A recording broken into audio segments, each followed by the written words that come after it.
Bonjour, je suis Patrick Offroy et vous écoutez le podcast de Planète aussi. Un podcast qui vous aide à mieux comprendre le berger australien, le berger américain miniature et le border collie. Avec ce podcast, ma mission est la même que depuis des années, faire connaître, apprécier et respecter le berger australien. Chaque semaine, je vais également faire le maximum pour vous faire découvrir les méthodes positives et bienveillantes d'éducation qui vont avec l'intelligence hors norme de ces merveilleuses races. Et si vous aimez les podcasts de Planète aussi, je vous invite à vous abonner au podcast pour être notifié de la sortie des prochains épisodes chaque semaine. Aujourd'hui, dans cet épisode, nous allons parler de mon BAM ou mon berger australien grogne quand je veux le caresser. Alors, première chose, rien de personnel. Ce n'est pas par rapport à vous que votre BAM ou votre aussi a pas envie d'être caressé. Première chose, heureusement qu'il y a le grognement pour vous dire à quel point votre chiot est mal à l'aise. En dehors du grognement, il n'a pas beaucoup de solutions pour vous dire « Waouh, c'est pas super confort ce que tu es en train de faire avec moi et je ne suis pas à l'aise dans cette relation. » S'il grogne, il vous prévient de son mal-être. Le risque qu'il y a, c'est que si vous ignorez ce grognement, et si vous vous dites non, mais finalement, c'est pas si grave que ça, alors vous allez continuer à venir en contact avec lui. Et là, évidemment, l'étape d'après, ça va être la morsure. Donc, on se retrouve dans une situation un petit peu compliquée parce que personne n'aime voir son chien grogner. Sauf que on se méprend trop souvent sur la cause. Et la cause, c'est qu'il est mal à l'aise. Pourquoi est-il mal à l'aise ? C'est ça qui nous intéresse. Première chose, son panier, c'est son panier. C'est une zone de confort dans laquelle il doit se sentir en sécurité et dans laquelle, a priori, on ne doit pas venir l'ennuyer. C'est une des règles de base de ce qu'on dit aux enfants. On ne va pas embêter le chien quand il est dans son panier et cette règle ne supporte pas d'exception. Mais vous, en tant qu'humain, en tant qu'adulte, vous vous dites non, mais il m'aime, etc., etc. Et que se passe-t-il ? Vous allez dans le panier et vous allez pour le caresser et là, il grogne. Vous ignorez ce grognement ? Vous vous dites non, mais t'exagères. Et là, vous allez mettre la main pour le caresser.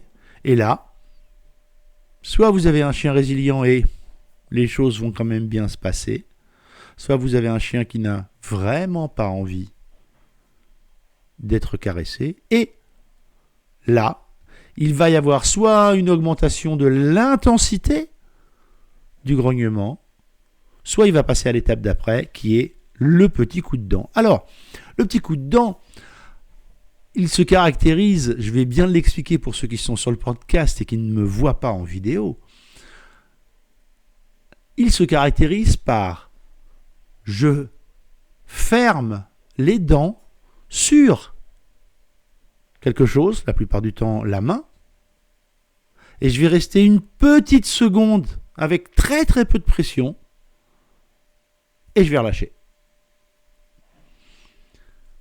On trouve la même chose dans certaines morsures au niveau du visage, où le chien va venir prendre, garder une seconde et relâcher. Cette morsure-là, c'est vraiment la morsure qui est complètement contrôlée. Elle indique de façon plus intense que ce comportement, pour votre chiot ou votre chien, il n'est pas acceptable. Alors, qu'est-ce qui est à l'origine de ça ? Pourquoi ? Dans la journée, vous l'appelez, vous lui faites des câlins, il n'y a pas de problème. Vous êtes sur le canapé, vous lui faites des câlins, il n'y a pas de problème. Pourquoi est-ce que au panier, c'est si différent que ça ? Alors, point numéro 1, c'est extrêmement différent à cause du fait que c'est le panier, on en a parlé précédemment, mais aussi parce que quand vous approchez du panier, quelle que soit votre taille, vous allez prendre une position forcément oppressante pour le chiot ou pour le chien. C'est-à-dire, vous allez passer par-dessus lui et vous allez être presque sur le point de l'envelopper complètement. Et qu'est-ce qui se passe dans sa tête ? Lui, il n'est pas du tout certain que cette interaction va être positive. Et il se sent oppressé, agressé par cette masse que vous représentez qui vient au-dessus de lui. On n'est pas du tout dans ce qui se passe dans la journée où il est en bas du canapé, vous êtes assise ou assise, et que vous l'appelez, qu'il vient, ou qu'il monte sur le canapé et que vous l'avez juste à côté de vous. Oui, bien sûr, vous êtes plus grand que lui, mais vous n'êtes pas en position de venir par-dessus lui, l'envelopper complètement, vous mettre complètement par-dessus. Et là, quand vous vous mettez complètement par-dessus, là, le chien, il trouve que c'est trop oppressant. Et c'est trop, de son point de vue de chien. Bien sûr, de votre point de vue d'humain, mais je voulais juste lui faire un câlin, bien sûr. Mais là, en la matière, dans la notion de communication, il n'y a pas que votre point de vue qui compte. Ce qui compte, c'est est-ce que votre chien est à l'aise et est-ce qu'il considère que l'interaction qu'il va y avoir avec vous dans la seconde qui vient est une interaction positive. S'il part de l'idée que ce premier contact oppressant va a priori générer quelque chose de encore plus oppressant, alors il va utiliser les moyens qu'il a, c'est-à-dire le grognement, puis le grognement un peu plus fort, puis la morsure contrôlée comme je vous l'ai expliqué, ou une morsure ensuite bien plus importante, pour exprimer son mal-être et pour vous dire à quel point il trouve que ce que vous êtes en train de faire là maintenant tout de suite, c'est juste pas cool. Deuxième point qui est extrêmement important, c'est évidemment si le chien ou le chiot est en train de dormir ou est déjà en train un petit peu de s'assoupir. Les BAM, les bergers australiens, ils ont toujours un œil à moitié ouvert. Ils savent toujours à peu près où vous êtes. Ils vous calculent à peu près la moitié des 9 dixièmes du temps. Ils sont toujours en train de savoir où vous êtes. Et là, d'un seul coup, ils sont un petit peu assoupis, ils se sont mis un petit peu à la cool. Et là, d'un seul coup, vous apparaissez dans le champ de vision et ça les surprend un petit peu. Et si à ce moment-là, vous ne laissez pas de temps au chien ou au chiot d'analyser la situation, votre aussi ou votre BAM, il va trouver que c'est très bizarre que vous apparaissiez comme ça, comme un tour de magie, juste devant ses yeux.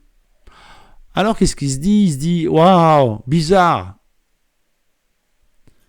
Et donc il va commencer à rentrer dans les logiques de ce qu'on appelle les réactions du cerveau reptilien, mais pour faire court, sans faire des grands trucs sur les neurosciences. En gros, le chien, dans ces cas-là, il n'a pas beaucoup de solutions. 1, il va se planquer. 2, il se barre. 3, il attaque. Si vous ne lui laissez pas le temps d'analyser la situation, il est incapable de savoir quelle décision prendre a priori. Et donc, s'il est dans son panier et que vous arrivez très oppressant, il ne peut pas se planquer, parce que l'endroit où il se planque, souvent c'est son panier. Il ne peut pas se barrer, puisque vous êtes déjà quasiment sur lui.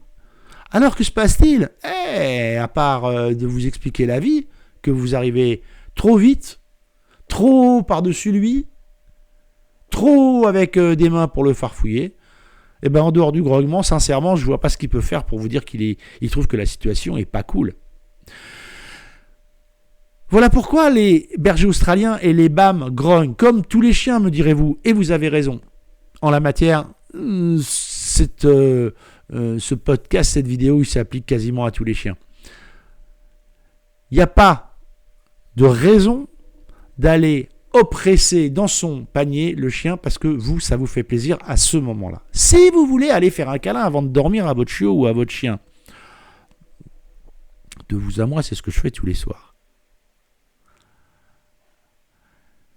J'arrive, j'attends qu'il me revoie, je m'assois, je mets ma main en dessous du cou, et je les caresse en dessous du cou. Une fois que j'ai ça, après, oui, ma deuxième main va venir caresser le dessus de la tête et faire une papouille. Et pour vous dire la vérité, la plupart du temps, je m'approche de mes chiens et ils me font une petite léchouille, soit dans l'oreille, soit sur le front. Et ça me va très bien, et ça leur va très bien. Parce que je suis arrivé dans une attitude calme, non agressive, en prenant mon temps. Rassurez-vous, si j'avais été comme vous en allant très très vite, pour aller lui faire un câlin très très vite, pour monter au lit très très vite, il y a de fortes chances que lui aussi, il aurait grogné très très vite. Merci, à très vite. Merci d'avoir écouté ce podcast jusqu'au bout. J'espère que l'épisode vous a plu. Avant de vous quitter, je vous invite, comme toujours, à vous abonner au podcast pour ne pas manquer les prochains épisodes et surtout, n'oubliez pas de laisser une note 5 étoiles et un commentaire sur Apple Podcast. Cela vous prend moins d'1 minute et vous n'imaginez pas à quel point cela aide à faire connaître le podcast à plus de monde. Et en plus, je suis toujours content de lire tous les commentaires. N'oubliez pas d'aller voir également le site planètebergeraustralien.com, tout attaché en un seul mot sans accent, pour d'autres ressources. Amitié du Tarn et à très bientôt sur le podcast Planète aussi.